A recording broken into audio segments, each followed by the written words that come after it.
In 2004, director Edgar Wright and star Simon Pegg gave the world a wonderfully quirky and dark rom-com about the end of the world. In 2022, Kentucky Owl gives us an accessible expression. The film is Shaun of the Dead. The whiskey is the Wiseman Bourbon. And we'll review them both. This is the Film and Whiskey Podcast.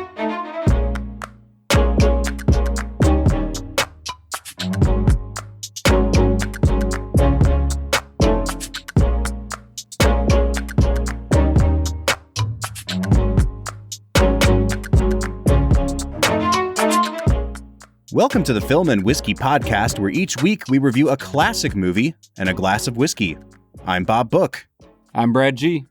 And this week we are starting a mini-series of films by the writer and director Edgar Wright, starting with his 2004 hit comedy, Shaun of the Dead.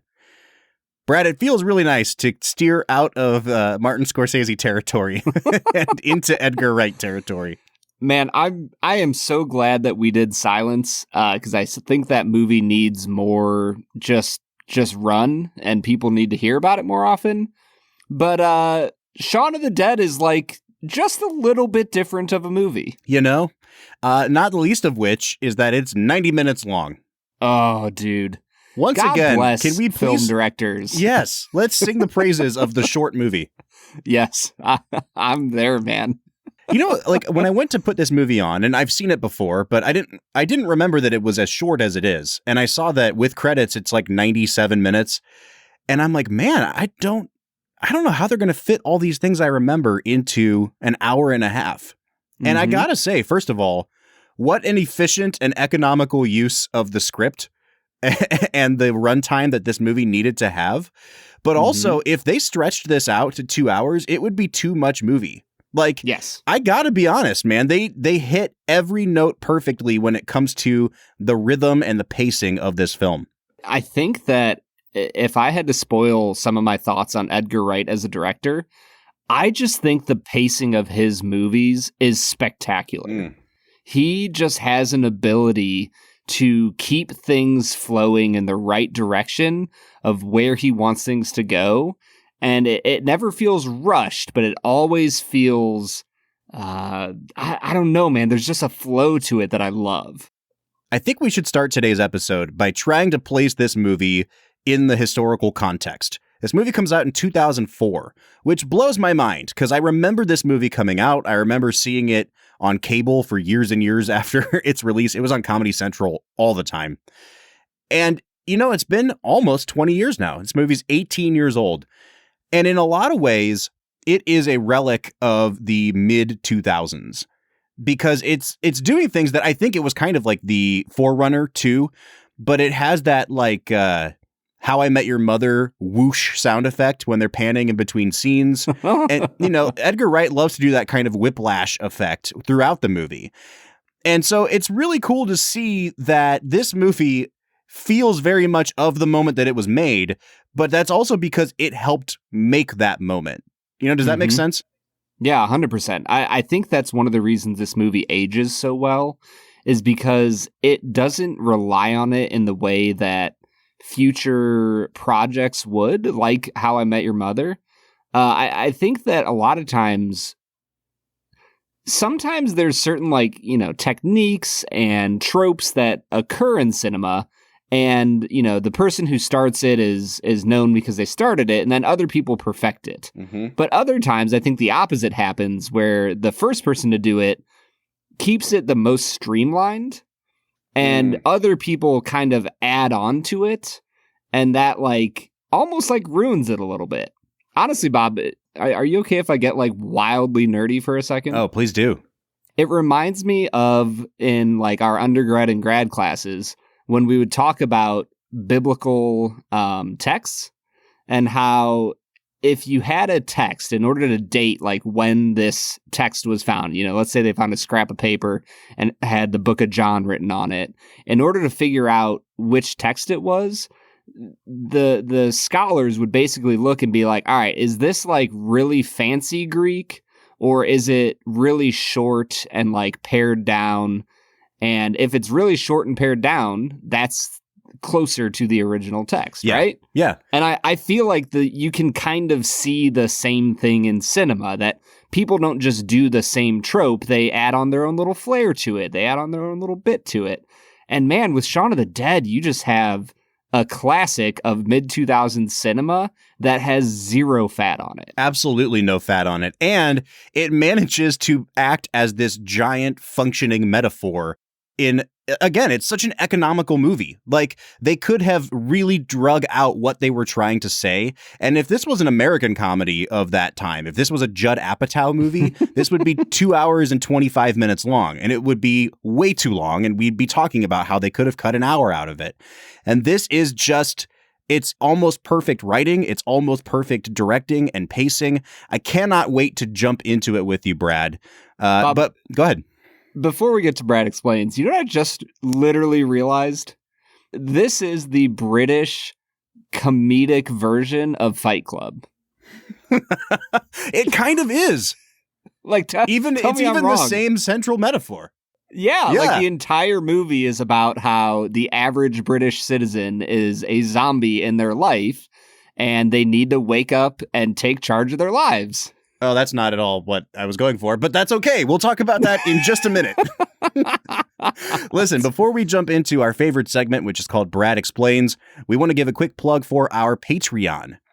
You can find us at patreon.com/filmwhiskey, where you can support us at 3 different tiers, $3, $5, and $7 a month. At each of our support tiers, you get a ton of bonus perks. At all of the support tiers, you get access to a special Discord server that Brad and I are on every single day, talking with members of the Film and Whiskey Patreon community. Once again, you can find us at patreon.com/filmwhiskey. And with that, it is time for Brad Explains. This is the part of the podcast where Brad breaks down the movie that he has just seen, often for the first time. This was not your first time seeing this film, correct? Most definitely not. Awesome. Bob, I think that this film was actually on my list for season 5. And like, as we kind of went over the list together, you were like, man, Shaun of the Dead's on my like long-term list as well. It's gonna get on the podcast. Let's just wait for it. So this is definitely a movie that I was wildly excited for. All right. Well, then the pressure is on, man. We've put 60 seconds on the clock. Can you break down the plot of Shaun of the Dead? Shaun of the Dead is about a 29-year-old British citizen named Shaun, who is completely aimless in his personal life. He has a layabout, deadbeat best friend who holds him back in life, and he has a dead-end job, and the only thing going for him is his girlfriend, Liz, who breaks up with him at the start of the movie because he kind of sucks, and he's holding her back. And then zombies. And in the midst of a zombie apocalypse, he finds himself in a place of control and authority and taking charge and doing something cool with his life. Mm-hmm. And they drink at a bar called the Winchester. And I think that's important to know. It is. All right. There's Brad Explains. I think that's it, man. I do love it when Brad Explains doesn't necessarily give away every twist and turn of the story. Like, there's still, at this point of the podcast, a little bit of mystery. So I guess if you haven't seen Shaun of the Dead, you still have a chance to go watch it and then come back and finish this episode. Because as we go on, we will be getting into spoiler-filled territory. Yes. Brad, where do you want to start today? Because if I dictate where we're going to go, I have a feeling I won't be able to avoid talking about the kind of deeper themes of the movie for very long. Because on its surface, like, this is a very surface level movie. It's a comedy, you know, it's about a not down on his luck guy, but a ne'er-do-well kind of guy. Mm-hmm. But there's a lot more going on than that. So I'm almost like, please take us in a different direction so that I don't give all the goods away too quickly.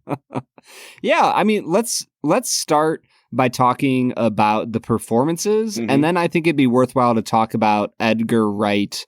And, you know, we didn't really talk with Scorsese or Spielberg about, like, I don't know, like tics that they have as a director. Yeah. You know what I mean? Like certain styles that they always use in their movies.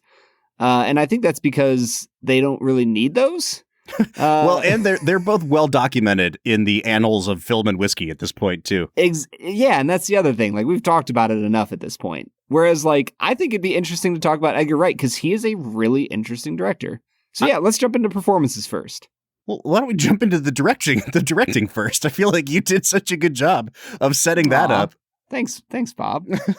Let's talk about Edgar Wright. I think maybe it's fortuitous that he came on the heels of Scorsese here, because even though his kind of manic style is much more lighthearted and the way he whips between scenes is not exactly the same as Scorsese, in 2004, if you were looking for somebody to compare him to, there really were probably only a few directors who directed with that kind of manic energy. One of them would probably be the British director Danny Boyle, but the other one would be Scorsese. And it's really kind of obvious when you watch this movie, having just come off of Taxi Driver, Raging Bull, and, you know, to a lesser extent, Silence. But you can see that kind of kinetic energy carry over into A New Generation with Edgar Wright. Yeah, the way he uses the characters and how they are always moving. Like, Simon Pegg almost never stops moving in this movie, and I love it. Like, even at the start of the film, the one moment he sits down to play video games with his, you know, deadbeat best friend, Ed, he immediately goes, "You've got work." And he turns off the controller and gets up and goes to work. Yep. And, like, you have a sense that Edgar Wright is just obsessed with movement.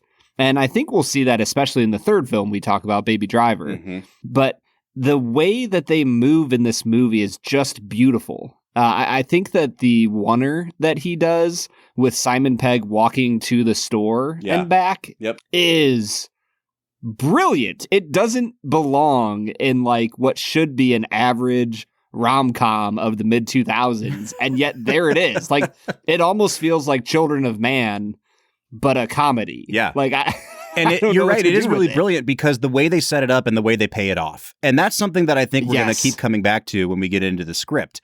Everything has a payoff. And it doesn't have a payoff in the way that we talked about with Back to the Future, where it's like a really tacky payoff. Mm-hmm. But you see it with those two shots. On successive days, he walks to the store and you see life bustling in the background. And then the next day he walks to the store with a hangover and the zombie apocalypse has started and he doesn't even notice it. But as the viewer, you're watching this camera track in the exact same way. And it's such a great shot. Yeah. The beautiful thing is that the way he shoots those shots back to back rewards multiple viewings of the movie, mm-hmm. right? Like, this isn't a movie that you watch once and you're like, oh, that was a great movie, I'll never watch it again. Yeah. Like, as soon as you watch it again, you start looking for the little things in the background. You look for the little callbacks to things that happened earlier in the movie. And I think Wright just does a masterful job that, you know, in one, you see a guy like mowing his teeny tiny little lawn in the background. And in the next day, you see him lying dead on the ground. Yeah. And it's fast. Like, you would miss it if you blinked. Yep. But as he walks past, there's a dude lying dead in the background, and Simon Pegg doesn't even come close to noticing it. And it's just brilliant. Well, I think if Edgar Wright is part Scorsese, he's also part Tarantino, because you do get a sense that his awareness of the genre and of pop culture really informs the way this movie is made. And they really play it up with the kind of the cheesy sound effects on purpose to, like, I don't want to say to diminishing returns, but, you know, it's very mid-2000s. I'm just going to keep saying that. But in the first, like, third of the movie, you as an audience member know that a zombie apocalypse is going to come. And again, it's important to point out that in 2004, we hadn't had this new wave of zombie movies and zombie TV, and The Walking Dead and all of its random spin-off stuff hadn't taken over culture. Shaun of the Dead really kind of brought that back in, as did Zack Snyder with his Dawn of the Dead remake. And so this movie was really kind of on the forefront of bringing the zombie story back into mainstream culture. But because Edgar Wright knows that you're familiar with the tropes of a zombie movie, every time someone kind of turns around slowly or glances off camera. They do that sort of like dissonant violin chord where you think like, oh, this is going to be the big reveal of the zombie. And then it's not. And they do that fake out like 8 times. And it's really funny and stupid. But I love that they build the self-awareness into the movie like that. Yeah. And the amount of references that they place to other, precursors in the world of zombie movies is wild. I mean, the amount of stuff they do. There's even one point I was doing research, not for the movie, but for, Canada's favorite segment, Two Facts and a Falsehood. And there's a part where he's walking into the convenience store on the zombie day, and there's a broadcast going on. The owner of the store is an Indian man. The broadcast is in Hindi, and essentially somebody translated it, and even the translation is like, people are saying prayers as dead rise from their graves. And I'm like, the wild amount of detail that they put into this movie. Once again, I think I'm just stunned that this mid-level, low-budget, mid-2000s comedy has just so much attention to detail in it. Well, and one thing that I really love that they do, and I guess we're just getting into scripting now, we're all over the place today, and I'm cool with it, is that they never explain the origin of it, and they offer like little tidbits of what it could have been. But as Shaun is walking into that store the first time, you hear a radio report going on that an American spacecraft like re-entered orbit and crashed outside of England somewhere. And so you're like, oh, maybe that's what it is. But then they cut away to the cover of 2 different newspapers. And one of them is talking about GMO produce. And the other one is talking about some other calamitous thing. And so you never find out the origin of this whole zombie thing. And even at the end of the movie, they return to that gag because someone on TV is like, and who would have thought that the thing that caused it was, and right then Shaun turns the channel. So I love that they are aware of the kind of MacGuffin and they don't care. You know what I mean? Yeah. Like, it doesn't matter what caused it. But they also, I'm glad you brought up the end of the film, because I think one of my favorite parts of this movie is the commentary on society. And they basically said, like, yeah, let's be really honest. If zombies came about, they wouldn't destroy us at this point. Like, we have guns, and we'd be able to stop a zombie apocalypse. And what would we do with zombies then? Somebody would not let us kill them because, human rights and stuff. So we're going to turn them into a game show. Yeah. Like, tell me that is not exactly what would happen, not just in 2004, but in 2022. Oh. Netflix would be raking it in with all the different reality shows. Yeah, dude. It'd be like real life Squid Game happening with zombies. All right, well, let's finally get into talking about these performances. I want to talk about Simon Pegg, who co-wrote the movie. And this is the first in what becomes kind of an unofficial trilogy with the 2 stars of the film and Edgar Wright. And I still think this is the best of the 3. And it's primarily because the performances are so good. I'm trying to hold off on talking about what this movie is really about, but watching Simon Pegg, come of age in this movie, like grow up a little bit and experience emotion and offer forgiveness and cut people out of his life who should be cut out of his life and, make difficult decisions. It's just, Brad, a performance this good has no business being in a movie like this. And there's so much gravitas and emotion in some of these scenes. And it's only because Simon Pegg is such a good and committed actor. Dude, can we just like zoom in on one scene really quick? I know exactly what scene it's going to be. Go for it. Bill freaking Nighy. He's so good. He's so good in everything. He's so good at everything. And they're sitting in the back of that freaking car, and he's bleeding out by the neck, and he's crammed up with Simon Pegg. And, even just the scripting decision to pick everybody up, to shove them in the car, and then use that as the moment, because the camera has to be right up in their face, because that's how they feel as characters in the moment. Like just beautiful cinematography and like scripting choices. Yep. But on top of all that, you just have Bill Nighy, who at this point might be the best dad in the history of all movies we've watched in the Film and Whiskey podcast. He definitely wins the award for Dad Who Makes Us Cry. Yes, easily.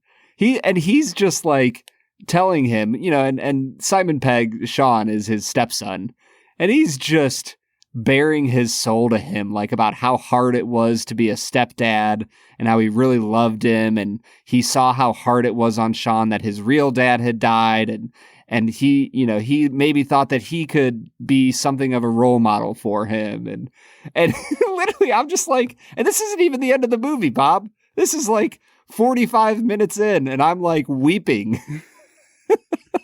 It's so good. It's so good, man. As like Simon Pegg is sitting there just weeping as he's like receiving validation and like healing from childhood wounding. I freaking love it, man. So the rest of the characters in this movie kind of orbit in and out of Shaun's life. And as it should be, this is a study of Shaun and his growing up process. And so even like, ostensibly the second lead, Ed, played by Nick Frost, he's important to the movie, but I almost feel like I don't want to spend as much time talking about his performance because that's ultimately not what the movie's about. Do you know what I mean? Oh, yeah, 100%. I think that Ed has a really great arc as a character because he definitely starts off as they write him as an orangutan. Yeah. You know what I mean? Like, they write him to be the jagweed, ridiculous friend who's just the worst.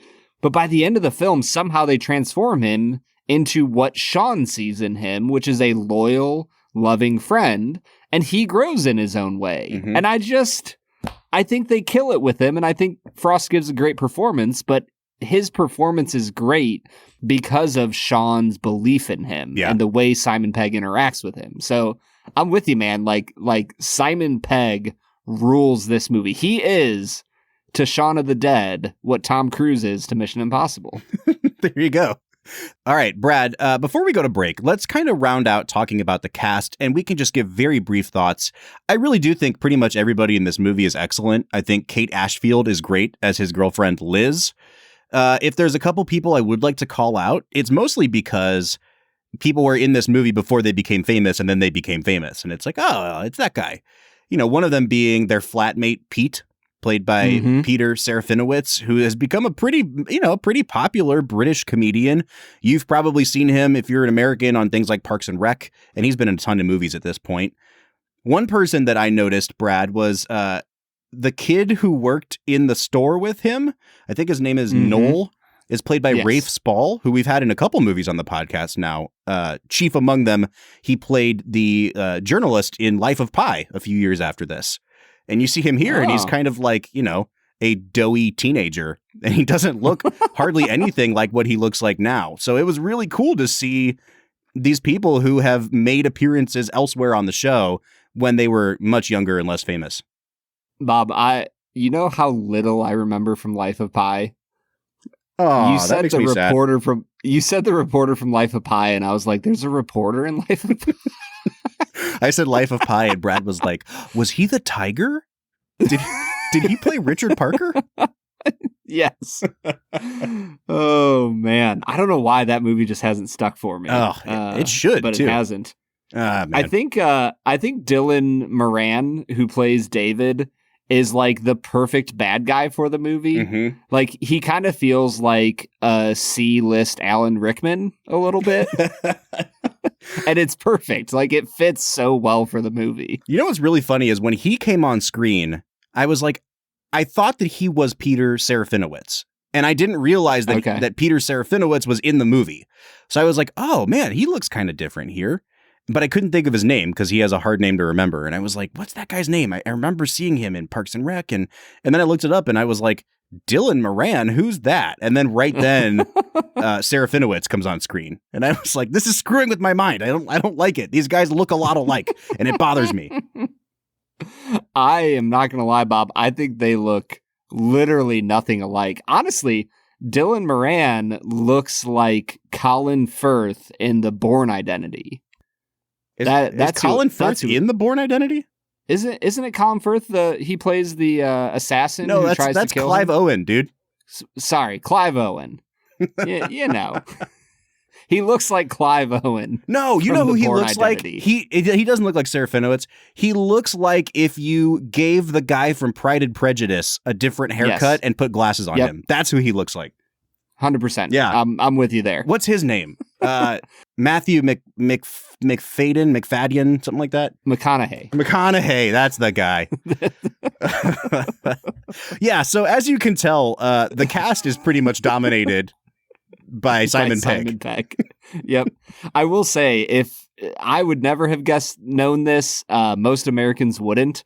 But when the group, you know how there's the other group that they run into, led by Yvonne, who seems to be like an old flame or an old friend of Shaun's. Yep. So every single person in there that is like the lookalike for the people in Shaun's party, they were all in British comedies together.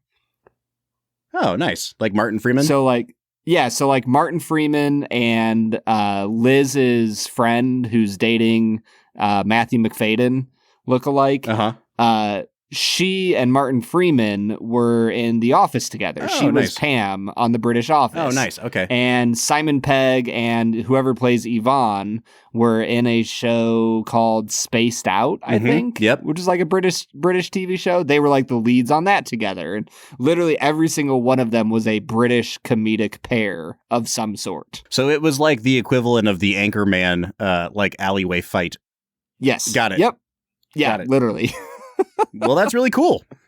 Shout out to all of our British listeners.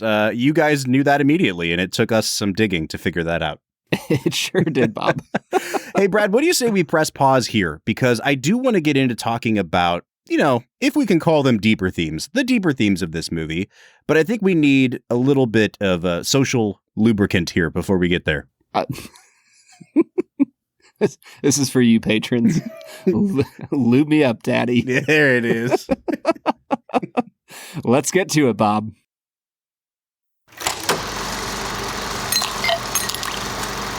All right, today we are checking out the Wiseman Bourbon. Now, first of all, before I say anything else about this product, on the bottle, they kind of accentuate the M in Wiseman so that it makes it seem like it should be the wise man. But it's one word, so then you got to pronounce it Wiseman. So I really have no idea what I'm saying, is basically what I'm getting at, Brad. I don't know if it's the wise man or the Wiseman, but everything I've seen calls it one word, Wiseman. I mean, I don't really care about that. Are there 3 of them? No, there's only 2. There's a bourbon and a rye. We need a myrrh-flavored whiskey. Frankincense, and myrrh. Yeah, we need a myrrh-flavored one. Come on, people.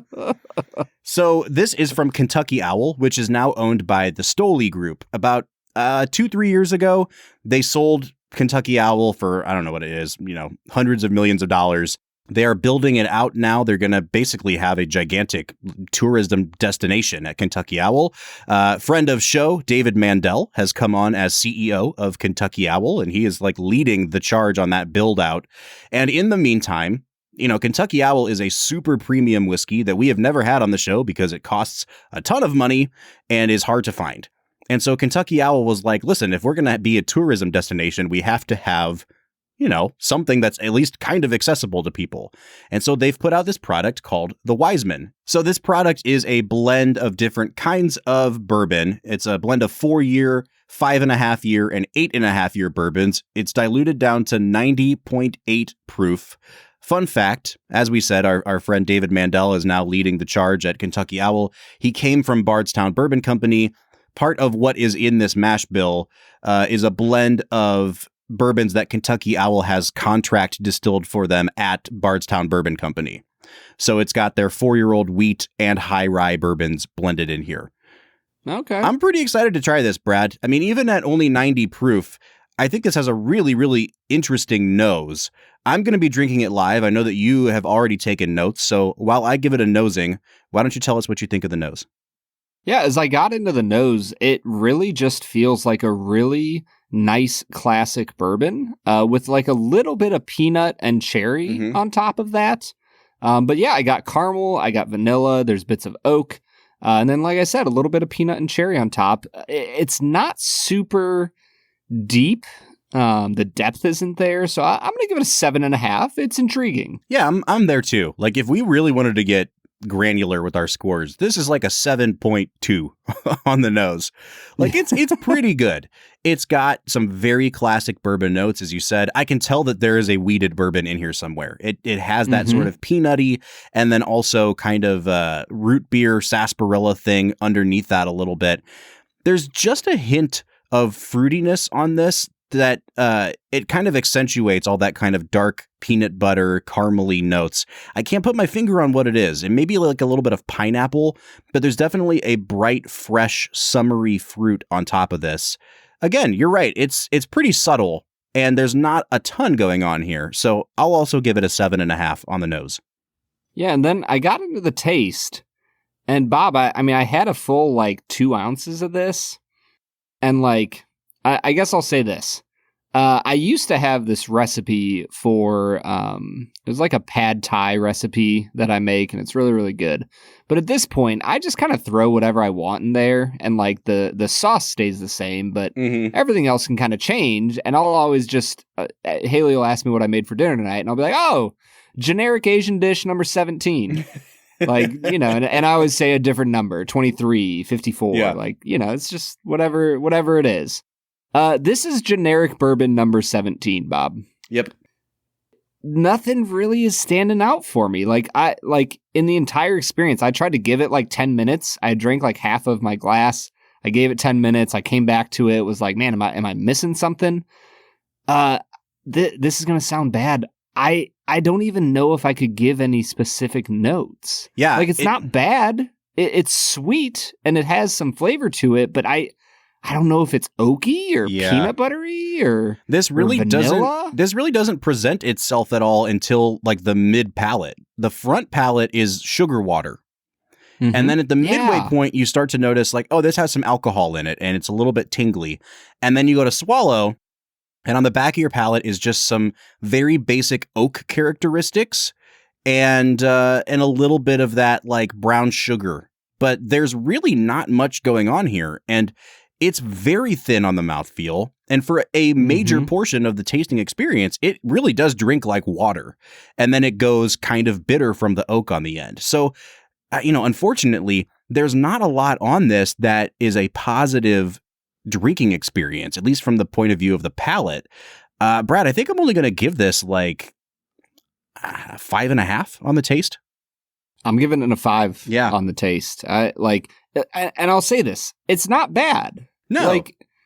It's not a bad tasting whiskey, but it's just generically sweet. Mm-hmm. And I couldn't put my finger on any specific tasting notes.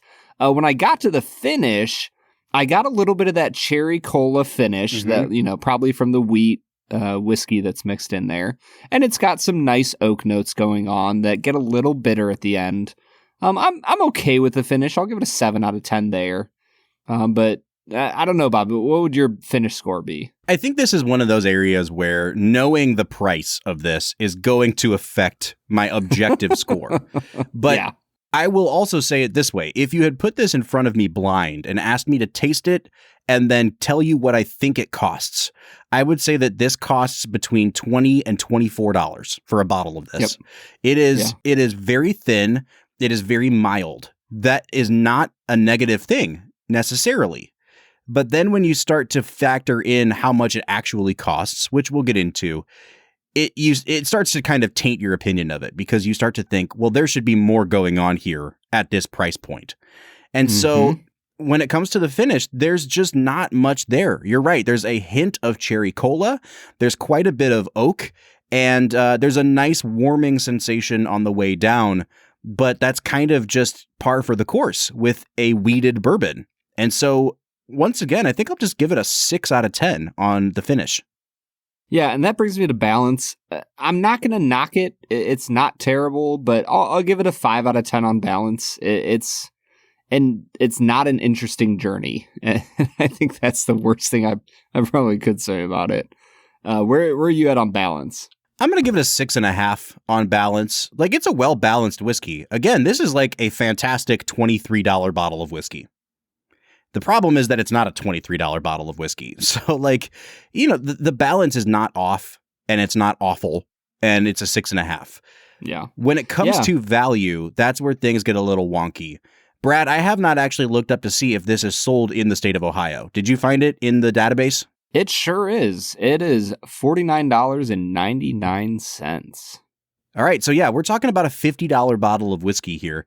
Look, I know that this is a blend of at least 4 different kinds of whiskey from what I'm seeing, and that some of it is 8.5 years old. So if this was a majority 8.5 years old, I would say, okay, I understand the $49 price tag. There's a lot of, loss to the angels at 8.5 years old.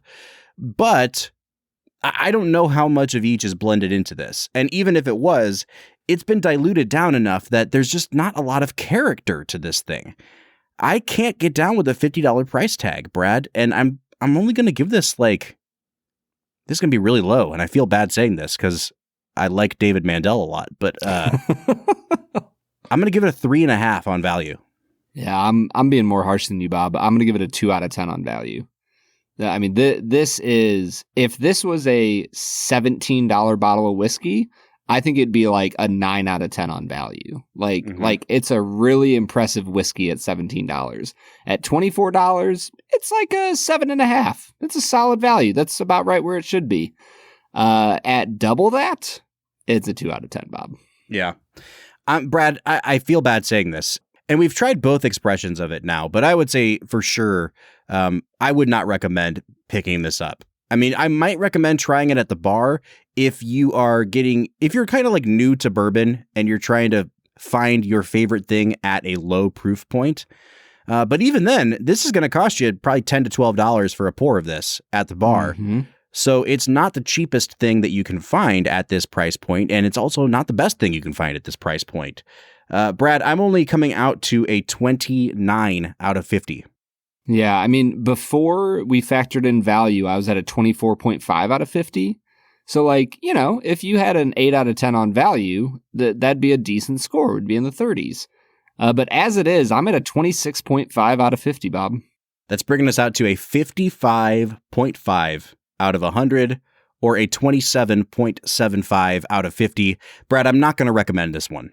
Yeah, I'm not either, Bob, which is unfortunate. Yeah. Now, listen, I've heard fantastic things about Kentucky Owl. If someone would like to send us some samples of Kentucky Owl, I would be happy to have that on the show. But when it comes to this new expression, the Wiseman, my recommendation is to pass.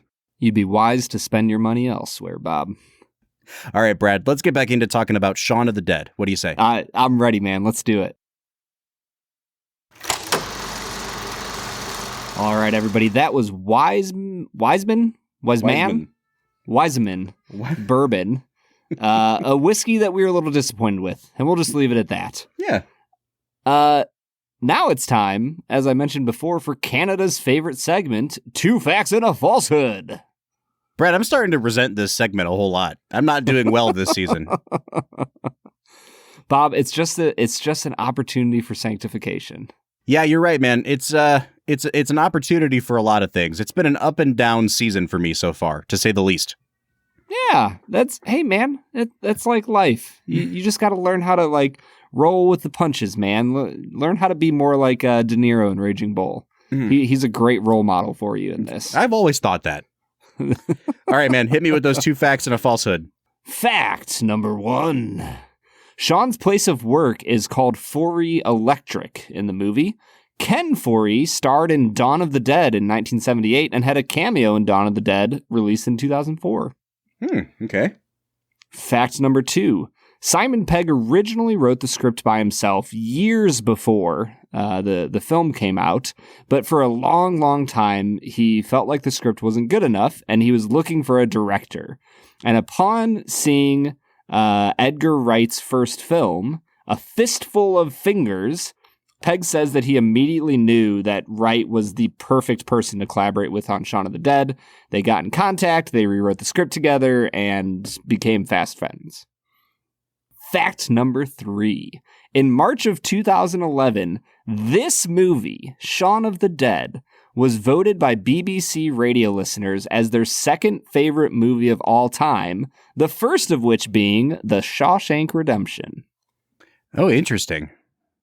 Once again, nicely done. These all could be very plausible facts. Thanks, man. I think one sounded the most like a fact, or at least a very innocuous falsehood. 2 sounds like it could be true. 3 sounds like it could be true. I have no idea what British people like. Let's just assume they like this and Marmite, you know? Yeah. I'm gonna say number 3 is the falsehood. That the BBC radio one? Yes. Bob, you are wrong. Oh Okay. my gosh, dude. Oh. The falsehood was about the script, number 2. Okay. All right. Yeah, I will say, though, Edgar Wright's first film was called A Fistful of Fingers.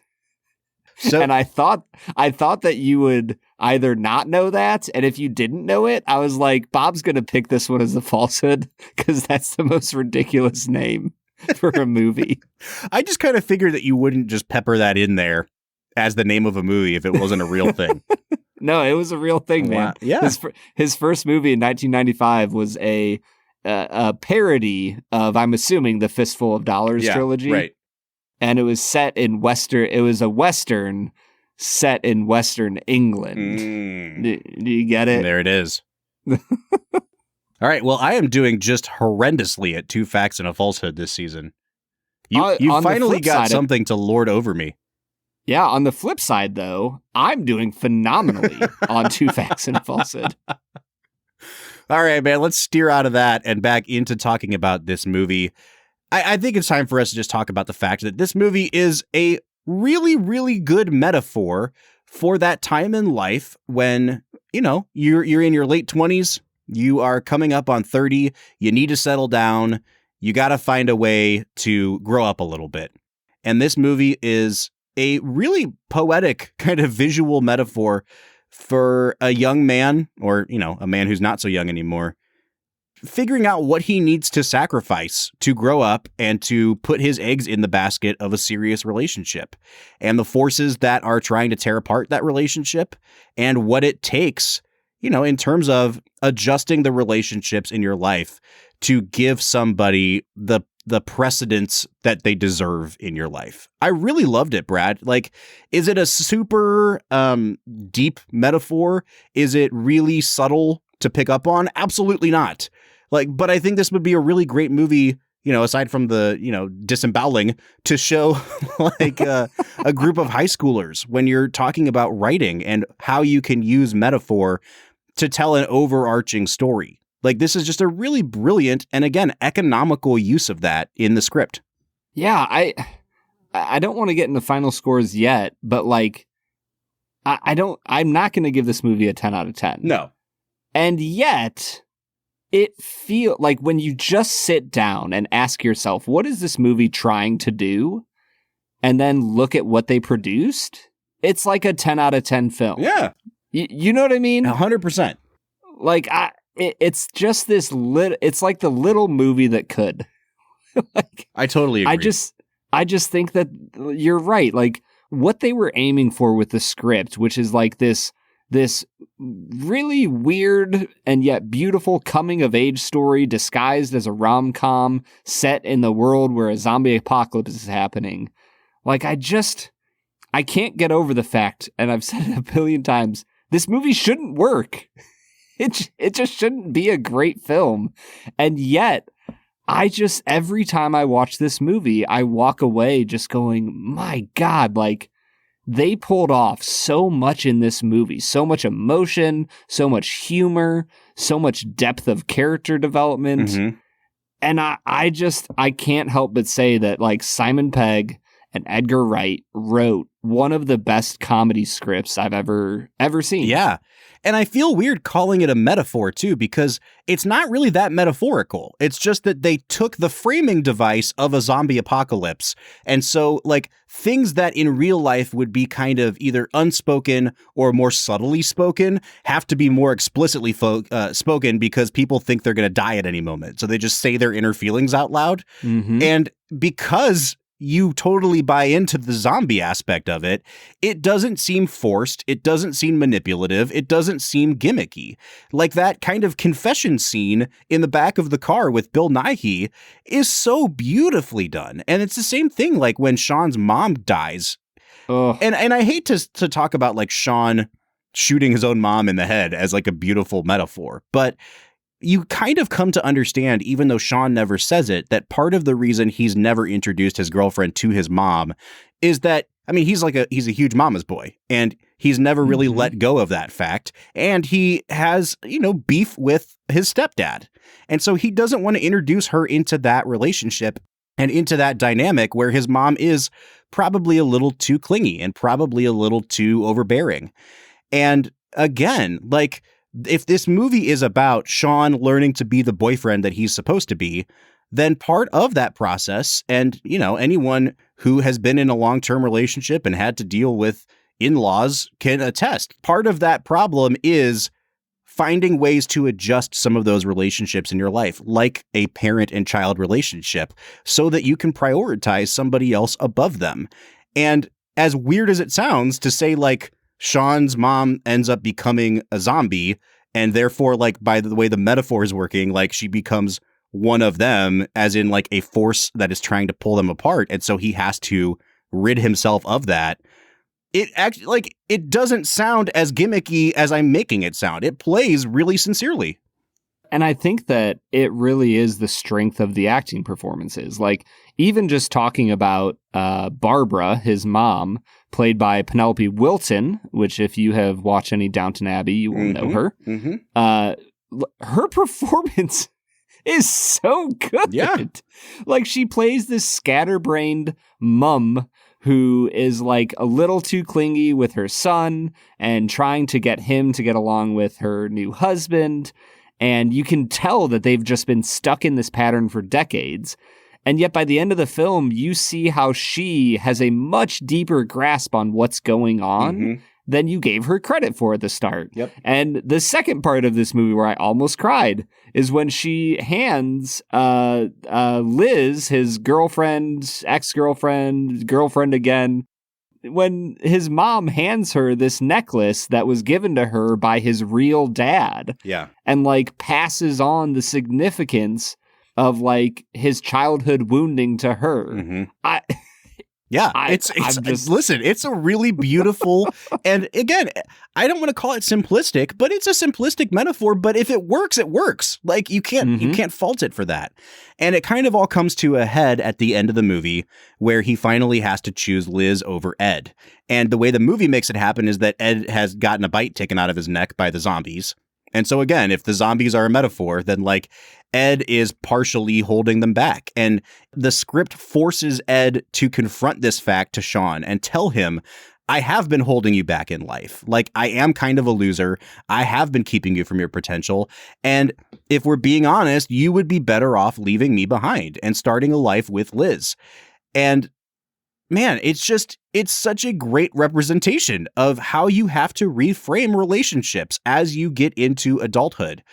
It reminded me a lot of a movie that I've been wanting to do on the podcast that we haven't done yet from the late 90s. It's a movie called Swingers.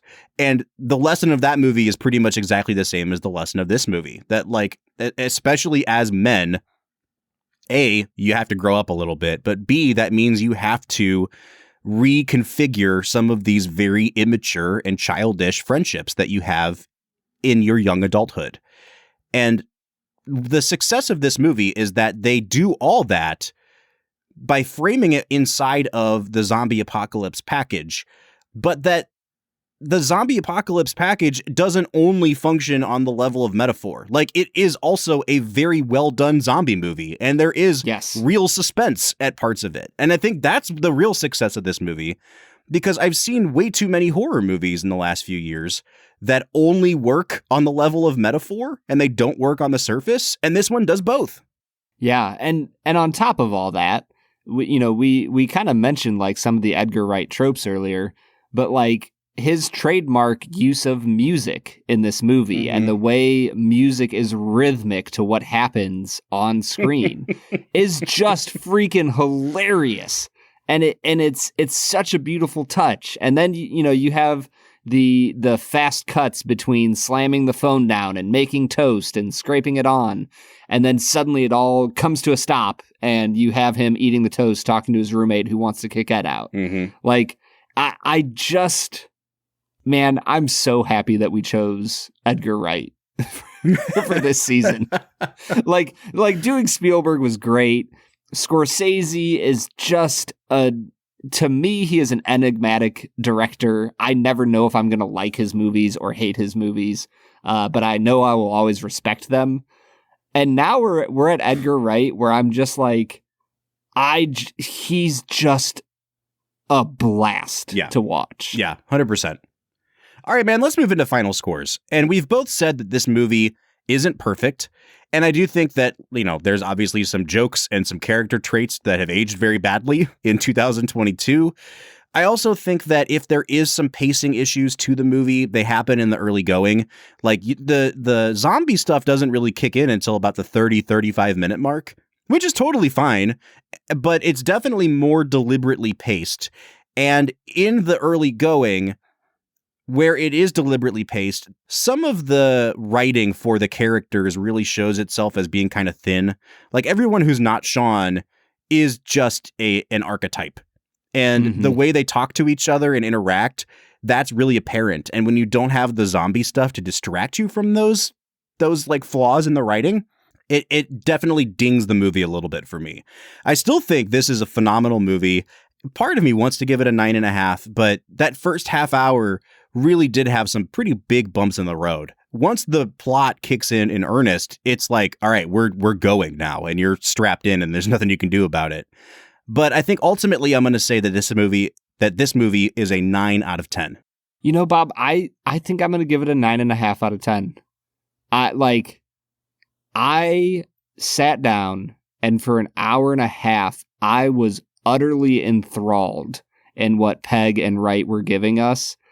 And there's not a lot of movies that do that, especially in the comedy realm. Like, comedies often just can't engross your heart and soul as much as they do just make you laugh. Yeah. I don't watch Step Brothers and feel the way I do when I'm watching Bill Nighy die in Shaun of the Dead. So I think this is one of my favorite comedies of all time. And I'm going to give it easily a 9.5 out of 10. All right, that takes us to a 9.25 out of 10. But we'd like to know what you think. Write in and tell us your thoughts on Shaun of the Dead. You can find us on our social media accounts, Facebook, Twitter, or Instagram @FilmWhiskey. Or you can join our Discord. We are on there every single day talking to you guys, the people who listen to the Film and Whiskey podcast. So jump on there. You can find a link to our Discord at the end of every one of our show notes. Next week, we're going to keep it rolling with more Edgar Wright. And we're going to check out a movie, Brad, that I have never seen all the way through before. This is a very rare occurrence on the Film and Whiskey podcast, but we're watching Scott Pilgrim versus the World. So join us next week for that one. But until then, I'm Bob Book. I'm Brad G. And we'll see you next time.